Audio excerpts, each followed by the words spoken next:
Welcome, everyone, to the PFF Fantasy Podcast. I am your host, Jon Macri, fantasy analyst here at PFF, and I am joined by PFF's lead fantasy analyst, the great Nathan Jahnke. Nate, we're back at it live again for tomorrow for another morning podcast to get the good people ready for week 3. So how you feeling today?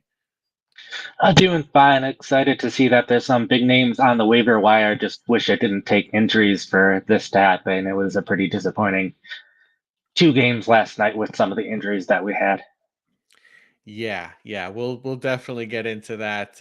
It was a major bummer with one of the big injuries, obviously Nick Chubb, and we'll talk about that here in a sec. But yeah, you mentioned it, Monday Night Football. We had a couple games going last night, so let's do a quick recap of those because we did a big recap yesterday for the rest of the week 2 games. So we may as well continue that here before we get into the waiver wire targets and start with New Orleans, Carolina. So the Saints take it 20-17. So another not great game for Bryce Young. I think he'll likely have a passing grade in the 50s once the grade's locked today, but just 2 weeks into his young NFL career, so nothing to really panic over yet, but hard to kind of get too excited about the receiving options on the Panthers right now when Young has now passed for, I think, fewer than 160 yards in both games so far. So, Nate, going through the Panthers side of the ball first, what was the first thing that kind of stood out to you with this offense? The big thing for me looking at usage was DJ Chark coming back from injury. He was out most of the preseason and week 1 with the hamstring injury, so good to see him back on the field. He took over the third wide receiver job. They spent almost the entire game in 11 personnel, so didn't really get a chance to see what they would have done in 12 personnel. But Chark on the field often. He did get substituted out a decent amount for Terrace Marshall. It'll be pretty interesting to see how much that continues going forward. Just with Marshall being a young player with some promise, but they did invest a decent amount of money in Chark for this season. So it'll be interesting to see if Chark's offensive snaps increase over the season once he's closer to 100%, or if this is just the new normal for him in which he's playing a little bit less than he was playing in Detroit most of the time when he was healthy there. But he only saw the one target for 15 yards. It was Adam Thielen and Jonathan Mingo seeing basically all of the targets in this game. So even though the offense isn't doing that well in general, still generally happy to have Mingo and Thielen on my bench for now, just in case things start to improve as the season progresses, which we would expect it to, because this is a new coaching staff, new quarterback, 3 new wide receivers, new running back, new tight end. It's a bunch of new working parts going together, trying to start something new. So it's understand. It would be nice to see if they were doing better, but it's certainly not time to panic at this point. Yeah, it makes sense, and yeah, we'll kind of wait and see on pretty much this entire Panthers offense. But what about the backfield? I know Miles Sanders and Chuba Hubbard. It was kind of a clear split last week in how those guys were utilized. So how did that look like this week? Did it change at all? Was it about the same for Carolina? Yeah, it was pretty much the same as it was. We saw Sanders continue to dominate early downs, Hubbard dominate late downs. The big thing that was kind of interesting to see in week 1 is that Hubbard was often the short yardage back, but they just didn't really get into short yardage situations in this game at any point, which is probably a problem for the offense. But because we didn't see that, we didn't see Hubbard get as many carries in this game. But would expect him to continue to be the short yardage back going forward. So expect him to be running the ball a little bit more, but still hopeful for Sanders over the course of the season. It just the offense in general needs to play better so that he can play better. Yeah, absolutely. And then on the Saints side, Derek Carr doesn't throw any touchdowns. He had just one last week, so we know the weapons are here in the offense. It just hasn't translated to receiving touchdowns yet or passing touchdowns. But instead, it was actually running back Tony Jones who punched in a couple of touchdowns for the Saints. So let's start with the backfield there. What happened here to lead Tony Jones into becoming the RB1 for the Saints in week 2? Sure, it took a lot of steps. We're still at the point where Alvin Kamara is suspended for 3 total games, so he will be suspended for 1 more game after this point. Jamal Williams was the starting running back, but Kendre Miller also dealing with hamstring injury, limited in practice all week, so it wasn't all that surprising that Miller did not play. So Tony Jones, their running back off the practice squad, was brought up from the practice squad for this game to be the backup running back. The Saints, most teams end up having three running backs healthy on game and active on game day. The Saints, this was kind of a rare exception for a team to only have two running backs active. Part of that's because they have Taysom Hill on the roster, so he is capable of playing running back, so that certainly helps. So after Williams got injured early second quarter with the injury, it was Tony Jones at running back for the rest of the game. The big thing for the Saints in general is we saw Taysom Hill get more involved in the offense in general. That was happening before the Williams injury happened. He started the game lined up as a wide receiver, was taking snaps at quarterback at times before Williams got injured. Hill both with Derek Carr on the field and Derek Carr off the field. So they definitely had a package for him. Even when Williams went down, it was mostly Jones at running back with Hill seeing almost all of his opportunities at other positions. We did near the very end of the game see a little bit of Hill lined up as a running back, but it was mostly Jones. So we they do have a favorable matchup against the Packers next week, so it will be good to pay attention to how serious this injury is. As of us doing this, I don't think we have an update on how healthy Williams is, if he's at risk of missing next week or multiple weeks or not. So ideally, we find out sometime today. If he is out, Kendre Miller would be the top option. Hopefully he is healthy, but if not, then it's Tony Jones. So they do have Jordan Mims on the practice squad to be the backup if they need him, but he was with the Bills in the preseason and barely saw any snaps with Buffalo. So really haven't seen much out of Mims to this point. So it's Miller if he's healthy. It's Williams if he's healthy. If not, it's Miller if he's healthy. If not, it's Jones. Yeah, like you said, a lot of steps there to get to Tony Jones, but here we are, probably worth a speculative ad at some point. If just kind of paying attention to the practice reports this week to see who is healthy, who is not. But let's move on to the Browns and the Steelers. Pittsburgh squeaks out a win here against the Browns, but unfortunately, Nick Chubb suffers a horrific knee injury that is going to cost him his season. Obviously, hate this for Chubb and hope he gets well soon, but we do have to cover the fantasy implications of this because Nick Chubb, obviously being one of the biggest top fantasy assets for 2023 and on every roster. So Nate, with Chubb done for the year, what are we looking at here with the Browns backfield? Fair. Even though this is a fantasy podcast, I can at least take like 30 seconds to go at the human aspect of it. And just hearing that he was ruled out immediately, they said, don't watch the replay. Even ESPN didn't have the replay of the injury, which speaks to how severe it was. Seeing the outpouring of support for him on social media immediately afterwards from basically every big name running back in the NFL, as well as several other players, several people that have covered him throughout his career. Definitely hope he's able to recover, but he's been arguably the best runner that we've seen over the past 5-10 years. Even if he is able to return to playing football, I don't know if we're ever going to see him at the same level he was. So that's pretty disappointing thing to know, but hopefully Chubb is able to recover from this and able to bounce back. So I know we are rooting for him and everyone else is also rooting for him. From a fantasy perspective, it was Jerome Ford who took over for most of the rest of the game, which was to be expected. The primary running back in basically every situation. The only real notable exception to that is the goal line situations where Pierre Strong took 3 snaps to 2 by Ford, but that could also very well be explained by the fact that Ford had a 69-yard run prior to those 3 goal line plays that Pierre Strong was in for, 2 of them being before scoring and then the 2-point conversion attempt. So it wouldn't be surprising to see Ford take the majority of those snaps going forward. Strong is a slightly larger running back, so there's a chance that he will be used a little bit more at the goal line, but he also was not used in short yardage situations at any other point in this game. So that's a pretty good sign for Ford. This makes Ford jumping ahead slightly the top running back option this week in terms of, and potentially the top overall option as well. The only concern is if they do bring in another running back, it just seems like it makes too much sense not to bring back Kareem Hunt, even if he's not playing as well as he once was. Just his familiarity with the offense already and the players on the team. Um, Ford, I still think should be the starter, even if Hunt is added to the team. I still think Ford is probably the top fantasy option, even if we find out today that Hunt's on the team. But it could complicate things further. But without any other running back, Ford probably a decent top 20 fantasy running back over the rest of the season, someone you want to be starting each week.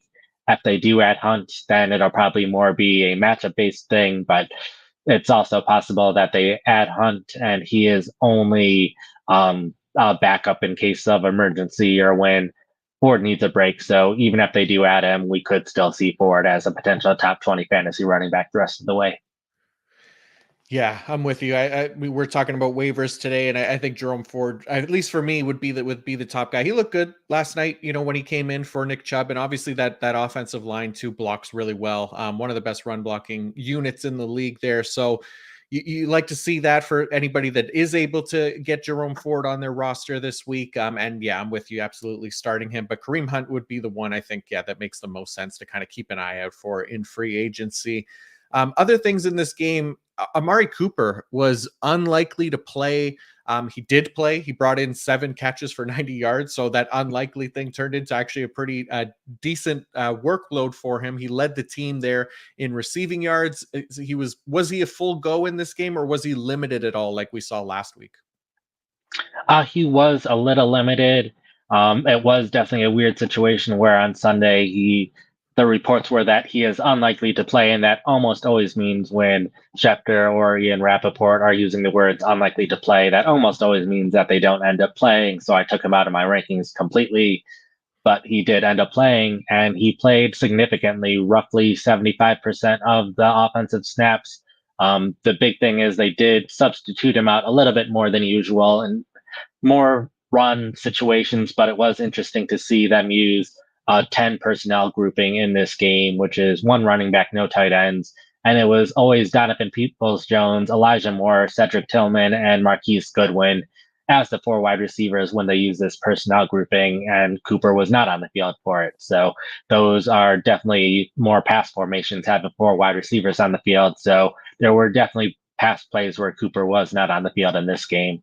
Would expect him to bounce back in terms of offensive snaps. It wasn't an overly significant amount by any means, though, and he did lead the team in receptions, targets, and receiving yards. So, despite the injury, he was able to have a pretty successful game. Yeah.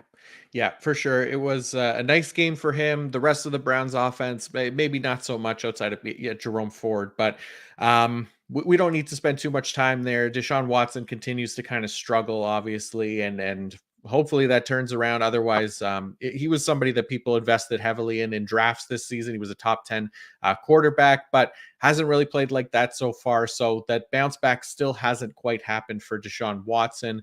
But on the Steelers side, Deontay Johnson lands on IR, so they were down their top wide receiver. What did the Steelers wide receiver room look like with Deontay Johnson out of the lineup? Sure. So Johnson out for the next couple of games. We did see a significant amount of time of Johnson being out last week, and we saw Calvin Austin take over as that outside wide receiver. Now that they had a week of planning, we did see his role change slightly in this game. We know he is probably best suited to play slot receiver, but they have Allen Robinson as their primary slot receiver. We did see a number of snaps where Austin was in the slot, Robinson out wide, so they were able to mix things up and put Austin in a little bit better position for him, even though Robinson remained the primary slot receiver. We've also seen over the last several years now, Pittsburgh in 12 personnel likes to rotate their wide receivers in and out a little bit just to give them a little rest. So they've typically done that with their top 3 receivers. That did happen in this game. We did see Calvin Austin play significantly in 12 personnel. It wasn't just George Pickens and Allen Robinson as the clear 2 starters. Austin was a very close third. So in terms of playing time, that was great to see. But in terms of replacing Johnson's production, it was Pickens seeing a lot of the targets in this game. He caught a couple very nice passes, and that led him to lead the team in receiving. So while Austin did replace him in terms of playing time, I think Austin is an intriguing dynasty option. I think someone that could start to play better as the season progresses, considering this is his first season after missing all of last year with injury. But I'm probably not considering starting Austin anytime soon. I think it'll continue to be George Pickens that benefits the most out of Deontay Johnson not playing. Yeah, I'm with you. I think that makes perfect sense. And then the other thing coming out of the Steelers offense here was more of the Jalen Warren versus Najee Harris saga. Najee Harris not very effective with his touches. Where people were calling for his head on Twitter, but especially with Jalen Warren popping off a nice big runs and obviously putting in some good work in the receiving game. So Jalen Warren versus Najee Harris, what did that look like this week as far as usage goes? Are we getting more Jalen Warren than we've been used to?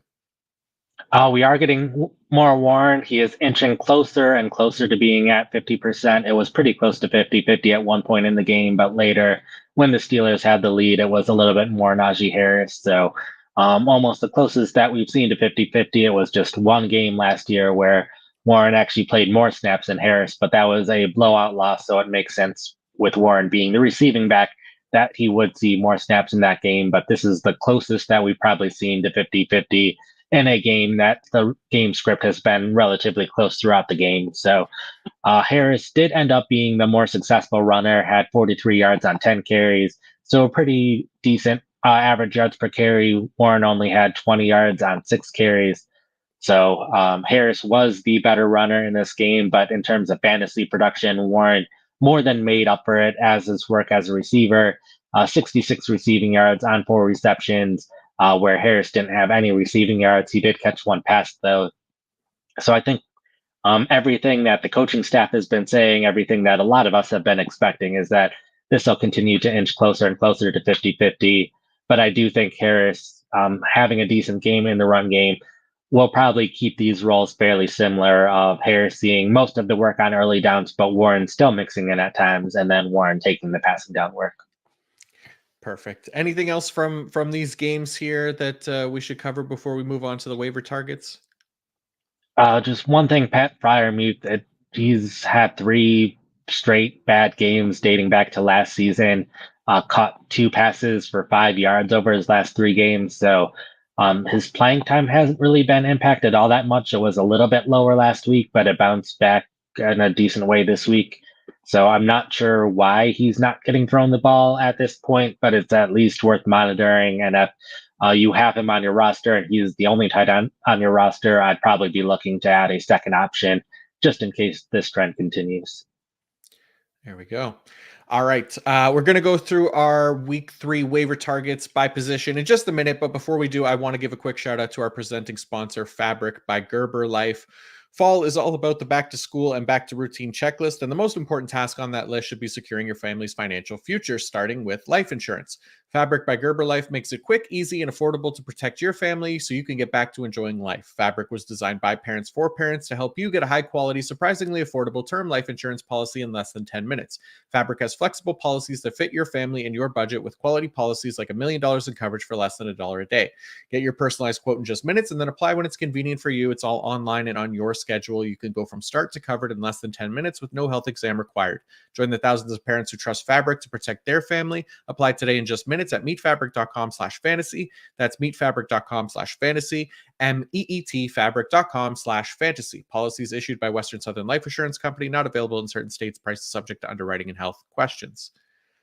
All right, so we're going to go through our waiver targets here, and let's start at the top, which we always do at the quarterbacks. I'll list them off and what their rostership percentage currently is over on ESPN, and we'll discuss why they're worth adding in your fantasy leagues, obviously, as well. So starting with the first name on the list, the QB3 overall in most leagues, Jordan Love, the Green Bay Packers, rostered in just 39.6% of fantasy leagues. There's also Sam Howell of the Washington Commanders, rostered in just 9.5% of leagues. And then you've also added Derek Carr, Kenny Pickett, and CJ Stroud. So who do you want to talk about here among the quarterbacks, Nate? We can at least briefly talk about Love, even though we talked about him a bit on the podcast recap podcast yesterday. He's just been an intriguing player in that he keeps scoring 3 touchdowns, even though he hasn't graded all that well. His completion percentage and yards haven't been great so far this season, but he's done this without Christian Watson. Romeo Dobbs playing in a part-time role at this point as he's continues to recover from his injury. Didn't have David Bakhtiari last week, didn't have Aaron Jones last week, didn't have Alshon Jenkins last week, all former Pro Bowl players. So he's been without a lot of the players that should be helping him succeed. So I just don't know what level will end up doing once he has all of his weapons, if he'll be able to improve his PFF grade and continue to build up and have more yards, have more completions than he's currently having, or if this is just what we'll continue to see out of Love. So it's intriguing enough to me to want to add him as a backup option, but I'm probably still not putting him in my starting lineup until I can see him get at least 200, 300 yards in a game at some point. Yeah, that's the thing, right? Like he might be like a nice kind of matchup based QB streamer, and we've pointed him out this that way in a couple articles in the past 2 weeks as well. But yeah, it's harder. He's facing the Saints defense in week 3, I believe, which is a little bit of a tougher matchup. So maybe not ideal there. But like you said, could potentially get Christian Watson back, David Bakhtiari, some of the key pieces in that offense. So there's still potential there for Jordan Love. So I think he absolutely should be rostered, and then kind of on a weekly basis, kind of looking at matchups there. But who else among the quarterbacks was a key one for you here? I think Sam Howell's the big one just because we've talked about him a bit in the offseason of his potential. And even though he hasn't been running as much, he probably had his best game as a pro this past week, at least in terms of box score stats. 27 of 39, 299 yards, 2 touchdowns. Did that despite losing his tight end decently early in the game in Logan Thomas. I think with the new offensive coordinator, it's still a little bit of a work in progress. I think even though Washington has been winning, we expect the offense is capable of doing even better this season. So, top 10 so far this year in terms of passing yards. I expect him to continue being able to put up good numbers, especially because I expect a lot of close games where Washington will need to be passing the ball a lot. So ideally, we start to see him run a little bit more to fully unlock his fantasy potential, but he's available in over 90% of ESPN leagues. So I think out of all of the guys that are widely available, he's definitely the best option. Yeah, I'm 100% with you. We talked about him a lot this offseason, but yeah, there's still that rushing potential that hasn't been unlocked. We saw him kind of scramble for a touchdown as well, but he's got the weapons in that offense to potentially help him. Eric Bieniemy, obviously, running things over there, so there's room for this Washington offense, Sam Howell specifically, to kind of improve. And right now, he's a top 10 fantasy quarterback in most leagues too. So there's a lot to like about, I think, Sam Howell and this Washington offense. Still some very encouraging stuff early in the year. Among the other names that we mentioned, Derek Carr, Kenny Pickett, CJ Stroud, any of those guys that you are particularly interested in heading into this week? This is probably the most interested I've been in CJ Stroud to this point. Just with Houston being down in games a lot, they have no problem throwing the ball a ton and having a pretty quick pace in their offense, which allows them to run a lot of plays. So Stroud, 30 of 47 passes for 384 yards and 2 touchdowns. So it doesn't always have to be pretty, but if he's throwing that many passes, he's going to have a lot of yards. And with how well some of his young wide receiver weapons have been doing, Nico Collins, Tank Dell, that only helps his potential fantasy production going forward. So again, I don't know there's many quarterbacks that I'm trying to pick up specifically for this upcoming week, but just a lot of younger quarterbacks that I think have the potential to build on what they're doing right now and potentially be fantasy starters over the second half of the season. Yeah, I'm definitely with you there. Stroud is the one for me as well. And just like you said, it's that volume, right? The passing volume is there for this offense. So even if, he's not perfect and the most, doesn't really live up to that number 2 overall pick right away, he still has that potential within him, and he has the offensive weapons there as well that are kind of emerging, the Tank Dells and Nico Collins of the world. So there's, again, more potential here for the Houston Texans offense. I'm with you on CJ Stroud. I don't mind adding him to rosters and then potentially streaming him in decent matchups as well. So nice call there. Let's go to the running back position. So I'll list off just a few here to start, and then we'll look at the rest. But Obviously, Jerome Ford at the top here. We mentioned him early on. He is currently rostered in 8.9% of ESPN leagues. I imagine that number is going to jump up dramatically this week, and he won't be on the waiver wire next week. So make sure to get your Jerome Ford shares. And now Zach Moss is the other big one of the Indianapolis Colts, rostered in 29.5% of ESPN leagues, and a couple of Ravens running backs, Justice Hill, Gus Edwards, both hovering around 30% rostership percentage. So talking about these top four guys, Nate, which ones kind of, obviously Jerome Ford and Zach Moss stand out to you, but maybe touch on them a little bit more. Yeah, I think Ford, since we touched on at the start of the show, I don't think I have too much more to say on him. Just I think he's going to potentially be a top 20 running back going forward. So he's definitely by a distance the top option. I think Zach Moss is potentially there, just with Jonathan Taylor's situation looming. That means Zach Moss could be a great option for 1 or 2 more weeks, or he could be a great option for the rest of the season, where we can expect Jerome Ford to still be the starting fantasy running back for Cleveland over the rest of the season. So that's why he's so far ahead. But Moss, we did see him play 56 of 57 offensive snaps this past week, which is excellent for any running back. Definitely puts him in the fantasy starter category. And if he continues to see this dominant amount of playing time, then he probably needs to be in your fantasy starting lineup. We can probably expect this to continue at least for this week and for 1 more week, but then Jonathan Taylor is eligible to return, and we haven't really gotten that many updates from that situation recently. So it'll be interesting to see how they handle that situation. There's a bit of teams potentially looking for running backs. There's the Rams who are looking to trade Cam Akers as well.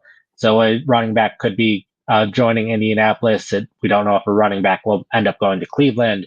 So there's definitely going to be changes that happen. So Moss is definitely one of the people who could be negatively affected by a trade or a free agent target. But for the time being, pick up Moss, and I would definitely expect him to be a top 24 fantasy running back at least next week. Yeah, I like that. And yeah, I have a weird feeling about the Jonathan Taylor situation. Like, it doesn't feel like he's immediately going to come back and step right back into his every down role.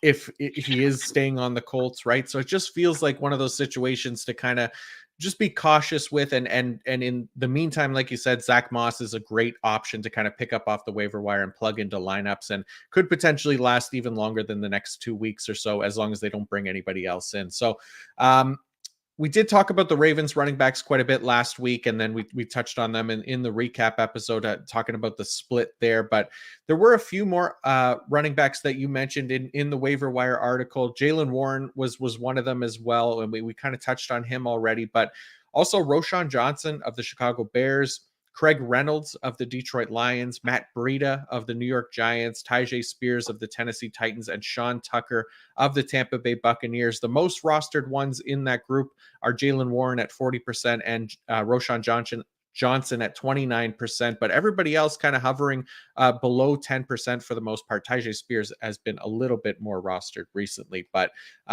amongst this group, Saquon Barkley is expected to miss 3 weeks, so maybe we should start with Matt Breida in the Giants.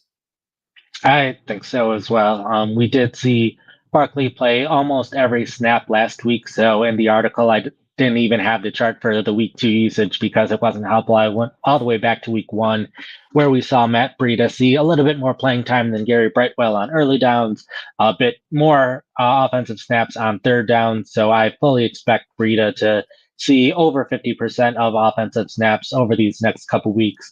I do think Gary Brightwell will be involved in the offense too. So I don't think this is going to be a situation like Indianapolis where we all of a sudden see Breida play just as much as Saquon Barkley was playing. I do think this will be a 2-man committee, but I think Breida will be the man leading this committee, both on early downs and passing downs. So that's a good amount of usage for him. It'll just be what matchups you're okay starting him in.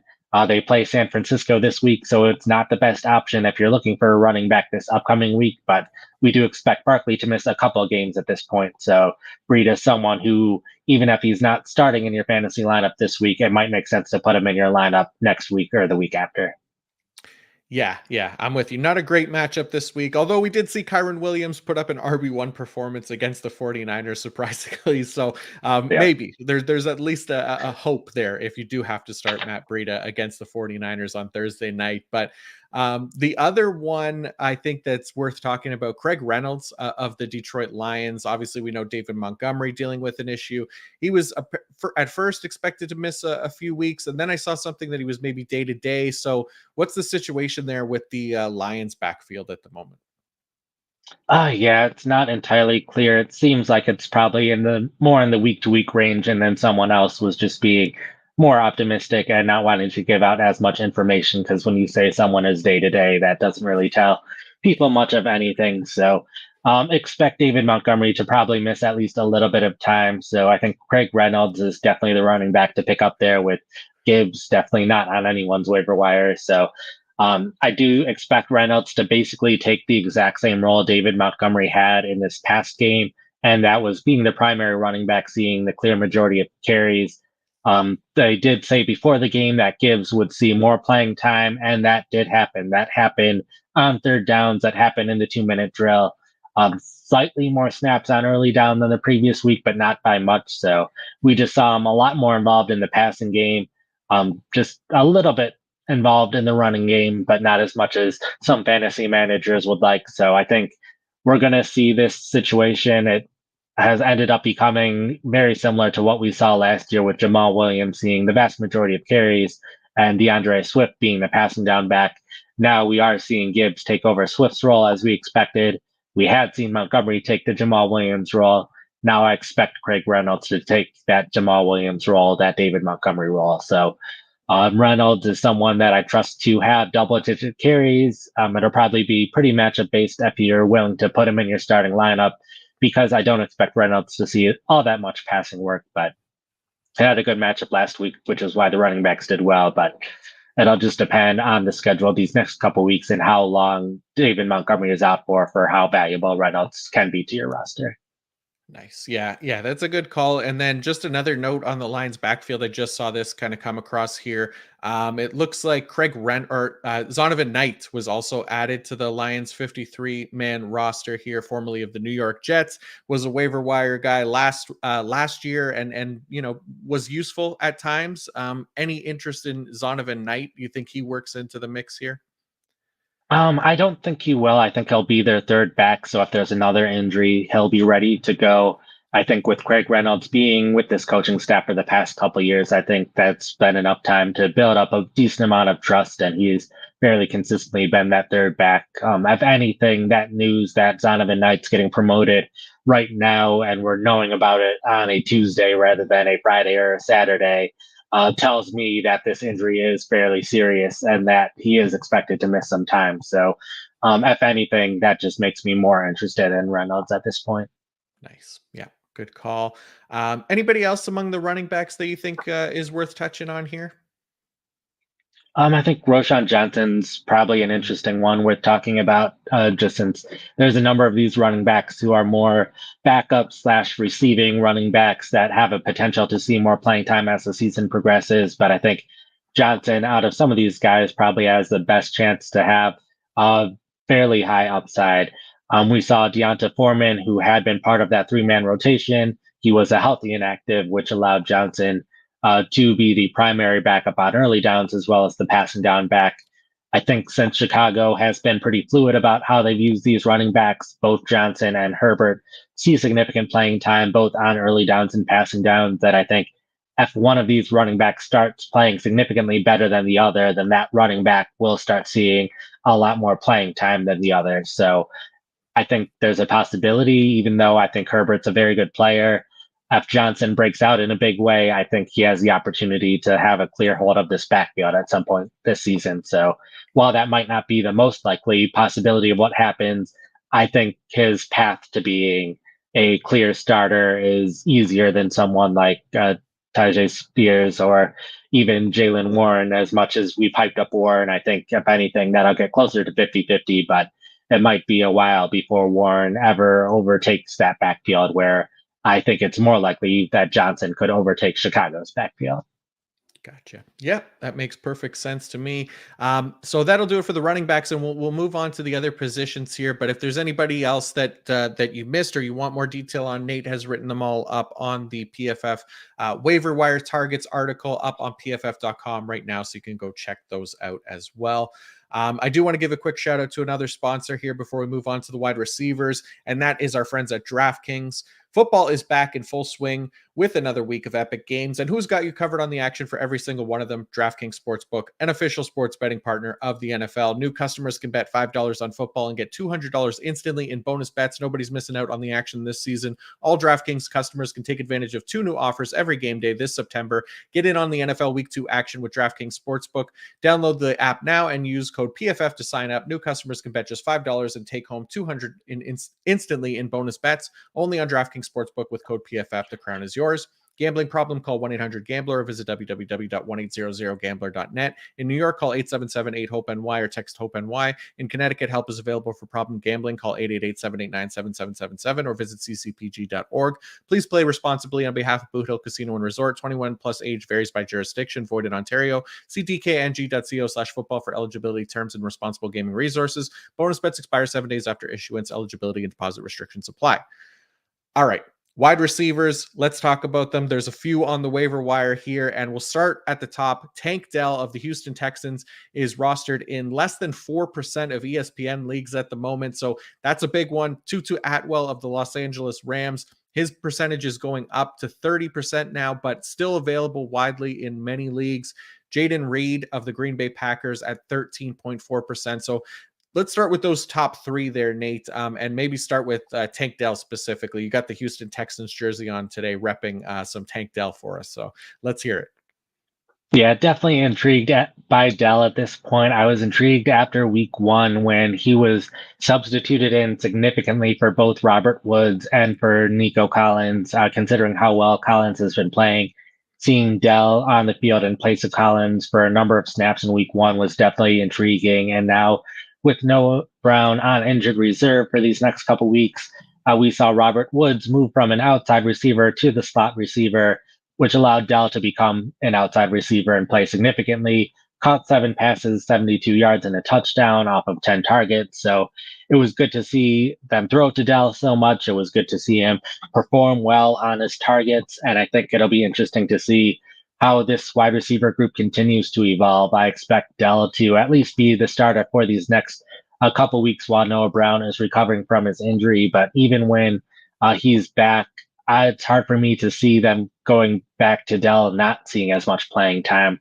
I think with how well the young wide receivers are playing, I think they added some veterans as insurance. But even Robert Woods, who was a captain on the team, I don't know how long he'll keep his job if he's not producing all that much. And John Mechie had his first NFL game, caught his first NFL catch, which was both great to see.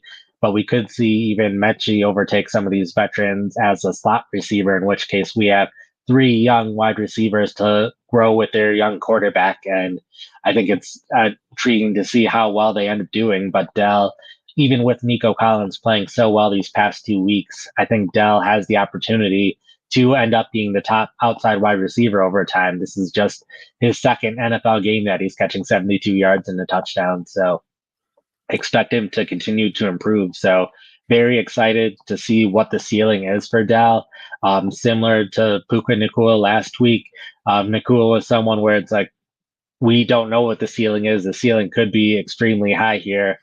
If the Texans offense starts putting things together, if CJ Stroud starts playing better, if Dell becomes the number 1 receiver, Dell could be one of those top 10, top 15 fantasy wide receivers going forward. So just with that kind of upside possibility, definitely looking to get Dell in as many leagues as I can today. Yeah, I 100% agree. And in the famous words of Michael Jordan, the ceiling is the roof for Tank Dell. But yeah, I'm excited. Like we said, this passing offense, there's a ton of volume there, and I'm with you. I don't think when Noah Brown comes back that Tank Dell is going to relinquish that role in any kind of way. He's just been too good. He's looked electric with the ball in his hands, and obviously coming in and playing like he did in week 2 here is a great sign for him going forward, just as a rookie. And then Nico Collins as well. He was our highest graded wide receiver this week in receiving grade, which you also love to see. So there's potential there for that offense and these receivers. But the two guys that I'm most interested in are Tank Dell and Nico Collins for sure. So yeah, definitely go out and get some Tank Dell. How about some of these other guys? Tutu Atwell, Jaden Reed were the other two top targets that we mentioned. Do you have a preference of one over the other here? Probably preferring Tutu Atwell. I think he's just been completely overshadowed by Puka Nacua at this point, which is why people haven't been looking his way. But Atwell put up another good game, still one of the top wide receivers in receiving yards this season, 196, which puts him in the top 10 wide receivers in receiving yards, which is great to see. I think his role is different enough from the other wide receivers that even when Cooper Kupp is back, I think Atwell can be more of the deep threat on the team while the other two wide receivers are catching a lot more of the underneath passes. So I think Atwell can continue to have a role on this team going forward.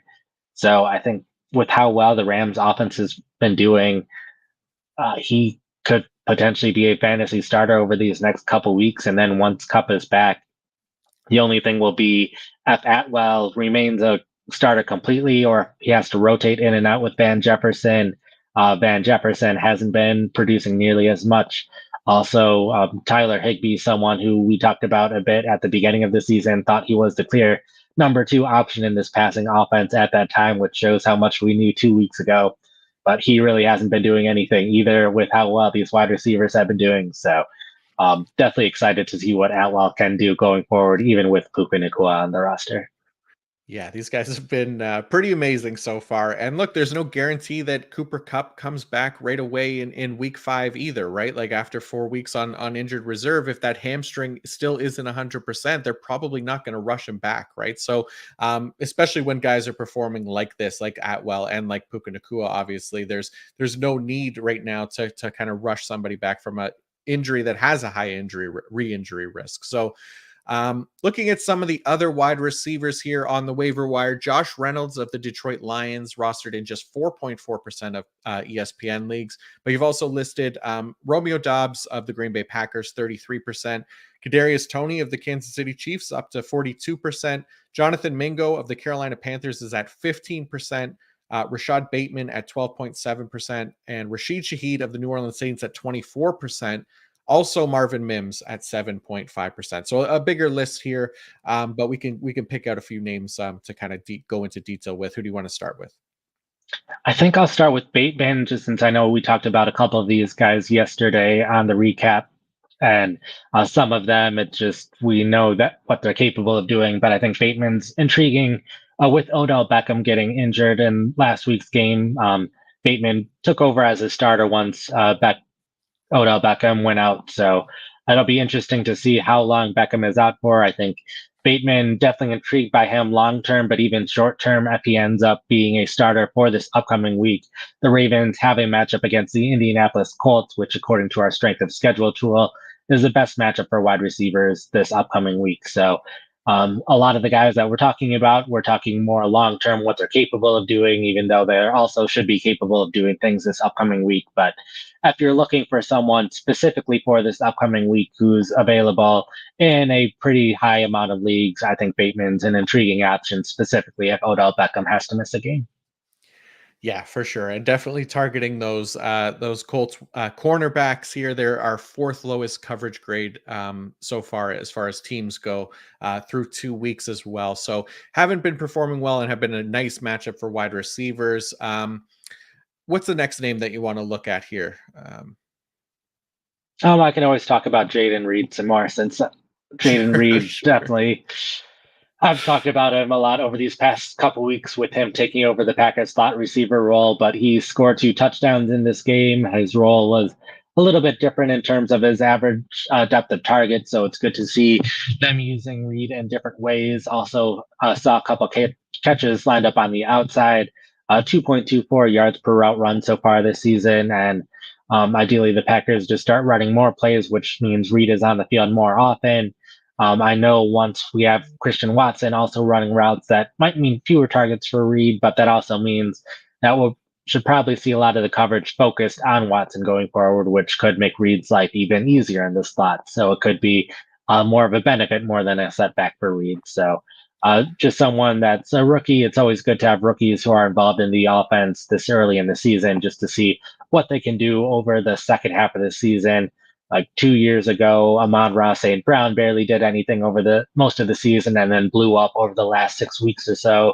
We saw Elijah Moore that season as well, not do much over the first 6 weeks, and then was a top fantasy wide receiver over the middle of the season before suffering an injury his rookie season. So it's guys like that, guys like Reed or Mingo, that if they have a role in the offense now, they could blow up at some point this season. So I want to have them on my bench now for when they do blow up.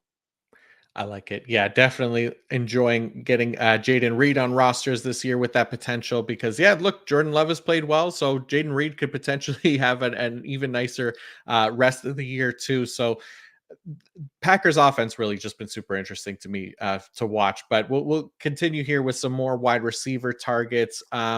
Marvin Mims was a big one people were really excited about. Obviously, the big play threat as a rookie coming in here and then having this big blow up game in week 2.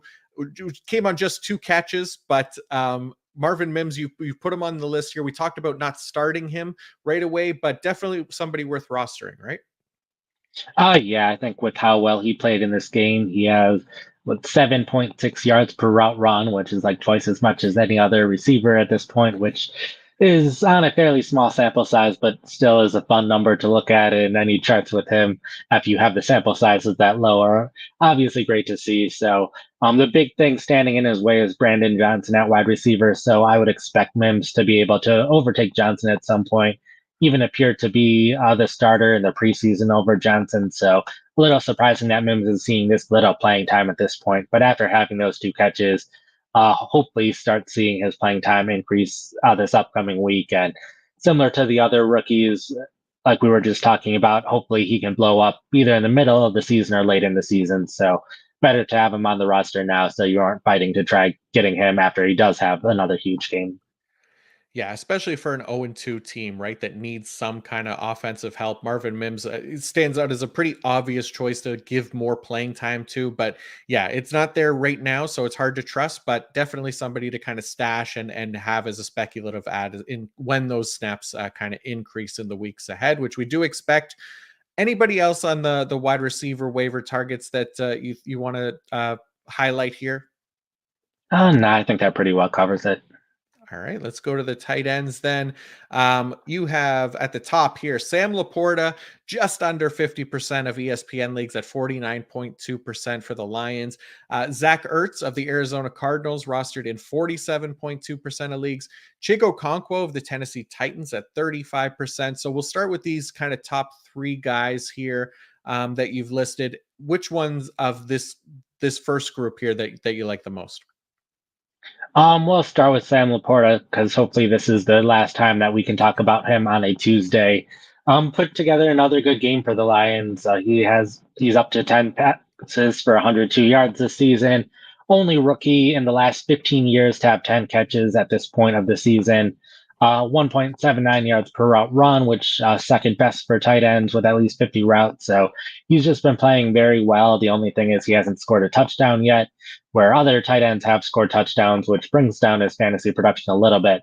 But he just hasn't had that many opportunities. Detroit just hasn't been in the red zone all that often so far this season. So hopefully Laporta is able to score some touchdowns as the season progresses. But I think once that happens, everyone will be on to him and have him on the roster in all the leagues. So he just barely qualified in terms of tight ends in general this week. Like each week, I kind of start with last week's waivers, take out all the players who don't qualify anymore, and then start figuring out things from there. But tight end this week, it was like, let's just copy over the list from last week, and it's pretty much the same list of players this week. Yeah, I'm noticing it is the different, pretty much the same names. There is one different name on here. So you mentioned Luke Musgrave, Green Bay Packers. He's on here. Hunter Henry, he's on here. K. Otten was the other one. The Tampa Bay Buccaneers rostered in just 1.1% of leagues. I don't think we talked too much about K. Otten last week. So he's one here that we mentioned in the recap episode as kind of a deeper league potential play here. But Cade Otton, any interest in Cade Otton adding to rosters this week?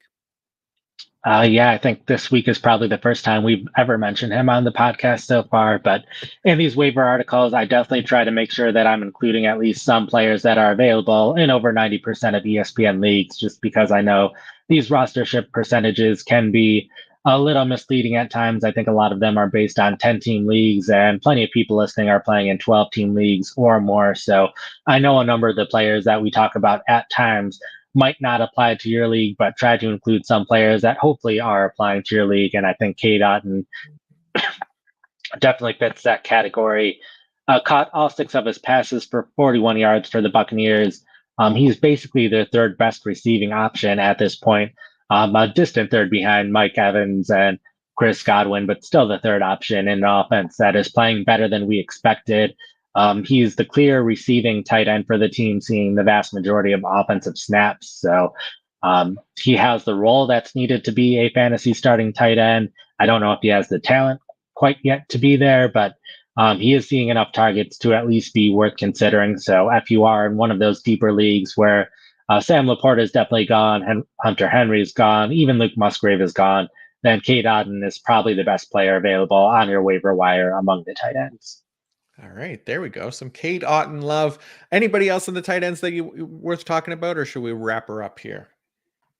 I think the only thing worth mentioning is Hunter Henry is on this list because he did have another good performance. Typically, if I'm adding someone to the waiver wire list, I'm almost always saying positive things about them. But with Henry, I do think it's worth being at least a little cautious about him. New England has just run a ton of pass plays so far this season, so that's part of the reason that Henry's been so successful. Mike Gesicki has seen some playing time and has played pretty well in his playing time. So there's a chance that not only will the Patriots run fewer pass plays going forward, but Henry might also see a slight decline in his amount of playing time. Only has a 15.3% target rate and only 1.27 yards per route run. Those are respectable numbers, but they aren't necessarily great tight end one numbers. So Henry, based on these last 2 games, it's definitely worth adding him to see if he can continue to play this well going forward. But I'm not as optimistic as his box score stats show so far. All right, so something to think about there for sure, and yeah, now makes it tougher for me to consider Hunter Henry over Kyle Pitts in a lot of leagues. That's another thing to kind of consider here as we go forward. Just making it tougher on the world, but definitely good to know. But that's going to do it for the waiver wire targets heading into week 3. Go get those waiver claims in, stay on top of who is available in your fantasy leagues, even pay attention to who managers drop at this point in the season, because there could be some gold laying around that we did not cover today. But that'll be it for the fantasy football portion of the pod today. Nate and I are going to do our 5-round battle draft of random nonsense here going in a little bit because we enjoy it. It adds a little bit more fun to the pod, which I think we could all use a little more of in life. So last week we drafted the top 5 MCU characters to star in a movie. I picked up the win on that one. So Nate, you're getting the first overall pick here as we come back to the color well, drafting the best yellow characters. So characters who are associated with the color yellow. We've done blue, green, red already. I'm undefeated on the character colors, Nate. So you got to come out swinging here with the first overall pick. Who do you got? So I do think there are a clear 2 options that I probably should be considering, but I know if I don't draft either of them, I'll still be able to get one of them in the second round. And I can't let you get Wolverine, so I'm going to get Wolverine with the first pick. There's just not all that many comic book characters that I feel like are associated too much with the color yellow, but I think he is the clear one that, even though he hasn't been that in the movies yet, but he will be soon. So I think getting Wolverine first because I know how much our voters like these comic book characters, and Wolverine, I can't let you have him. Yeah, no, you know me too well. That would have absolutely been my top pick here. All right, so I guess For me, I'm gonna go with for my first overall pick. I'm going Homer Simpson. The Simpsons, the entire cast is yellow, so it's hard to pick one. But I feel like Homer Simpson is the clear kind of 101 from that universe there. So that's gonna be my first pick. There, I definitely had him in my top five. I was kind of hoping that you would go with uh, character geared towards a younger audience, so I wouldn't have to pick between these two characters. But I think I'll go with SpongeBob SquarePants. I think I know I picked a SpongeBob character before and it didn't go well, but I think out of all the characters that are associated with the color yellow, that's actually the color yellow. I'll go with SpongeBob. Yeah, good call. Good call. SpongeBob was on my list for sure. The other one, I mean, you mentioned like kids characters and stuff, so I'm gonna go with the Pokemon that pretty much everybody associates with Pokemon, and it is Pikachu, the most beloved Pokemon character, I think, and he was the most popular one. So hopefully that gets votes here with Pikachu. Yeah, that was definitely the other one that I was considering there. So like I spent at least 3 minutes researching online to come up with the list, and someone that I didn't necessarily think of, but he was consistently coming up high on the list, and it sort of makes sense. Winnie the Pooh. I don't think he's like the traditional bright yellow character, but I still think he qualifies for the color yellow. So I think in terms of the history of yellow characters, he's fairly high on the list. Nice. Yeah, that's a good call. Winnie the Pooh's a good one. I did see him on there. I don't think I put him on my list, but yeah, it's actually a pretty good call. All right, let's go with my next pick here. I'm gonna go with Wario from the Super Mario Yeah, games. He's essentially Mario, but yellow and purple, but mostly yellow, which is the main thing. He's the evil version of Mario. I feel like most people know who Wario is at this point. yeah. Yeah, I think that's fair. I feel like with yellow characters, they don't make many yellow characters anymore. Like everyone that I was thinking of are like all these characters, plenty of them from like before I was born. So um, I think I'm gonna go with Charlie Brown for the next one. I think Oh, with nice. his yellow shirt, that's associated with him, and probably at least in the history of um, cartoon characters, he's fairly high on the list. So I think Charlie Brown that different from the people that I've had so far. So I don't know Yeah. how much of an audience that we have that is also a Charlie Brown audience, but I still think he is deserving of being one of the top characters of all time associated with the color yellow. Nice. Yeah. There should be enough people who know who Charlie Brown is and enough Peanuts fans out there that you get some votes for Charlie Brown. I am gonna go. I'll go with old school as well. I'll go with Tweety Bird from the Looney Tunes cartoons. Tweety Bird was always kind of a fun character for the cartoon uh, uh, yeah, I don't know. I don't have much to say about Tweety Bird. It's been a long time since I've watched Looney Tunes, but I gotta Mhm. go with that for yellow. I did have Tweety on my list, so Okay, good, good. this is what my fourth round pick at this point. I think, Fifth. This is or the is this last my one. last? This is the last one. Okay, Yeah. I think I'll go with Big Bird then. I Oh, think love out of Big Bird. all the characters that are yellow and not just associated with the character yellow, I want to try to make sure that I get at least a couple characters on the list that are just completely yellow. And I don't think I can pick all of the minions, and I don't think there's a single particular minion that makes sense to pick, even though um, like every time that we do these character colors, it's like, okay, there are all of these characters, there are all of the Smurfs that are blue, there's all of the Ninja Turtles that are green. That it's hard to pick one of them. So I'm gonna Yeah. let Minions probably go undrafted, and I'll go with Big Bird. Yeah, I had Minions on here just as like a last resort, and I don't know any of their names. I think there's a Bob, so I would have said like Bob or something if you would made me choose like a specific one, but I don't know enough about the Minions to put them on my list here for the last pick. So I'm gonna go because I haven't been able to put a comic book character on here yet. So I do have one, and I'm going with Sinestro, the leader of the Sinestro Corps. Obviously it's a yellow lantern ring, so a Green Lantern villain there. But Sinestro, one of my favorites as far as villains go in the DC universe. So I am gonna add Sinestro to my list here. So That brings us to you having Wolverine, SpongeBob, Winnie the Pooh, Charlie Brown, and Big Bird. And I have Homer Simpson, Pikachu, Wario, Tweety Bird, and Sinestro. So we'll put that out today in the poll, but that is going to do it for us on this Tuesday. Please don't forget to like and subscribe to the PFF Fantasy YouTube channel. That helps us a lot so we can continue to help you. We greatly appreciate that. Nate, thank you for going all through all these waiver names with me. Before you go, please let everyone know what you have going up on pff.com this week, because we won't see you until you and Gordon do the Start Sit Show on Sunday. Yep. So today we had the 5 to add, 5 to drop, 5 to buy low, 5 to sell high go up. We'll have the rest of the season rankings. I know they're typically up by this point, but I think going forward, we'll start to have them go up a little bit later in middle of the day on a Tuesday, especially with the injuries we've had on Monday Night Football. Being able to account for those in the rest of the season rankings, I think is important. And since most of the people need that in the afternoon and evening, that's what we'll do with rest of season rankings going forward. We'll also have my upcoming week rankings. They will be up in our products later today, but also in article form tomorrow. And then Thursday will be start set article as well as the Thursday night recap. Awesome. Beautiful. Go check that out. As for me, I'll have the IDP fantasy report up on the website today with all the snaps and utilization from every defensive player from this past week, which includes IDP waiver wire targets. So speaking of waiver wires, we got the IDP ones in that article as well. Be sure to check that out. I'll also have the wide receiver versus man and zone coverage report out this week, IDP rankings, O-line, D-line matchups to target and avoid. Those will all be up by Friday. I'll be back tomorrow for the IDP Week 3 preview show, and then Kate and I will be previewing the offensive side of the ball for Week 3 on Thursday. So be sure to tune into both of those episodes. Thank you all for listening, and until next time, peace out.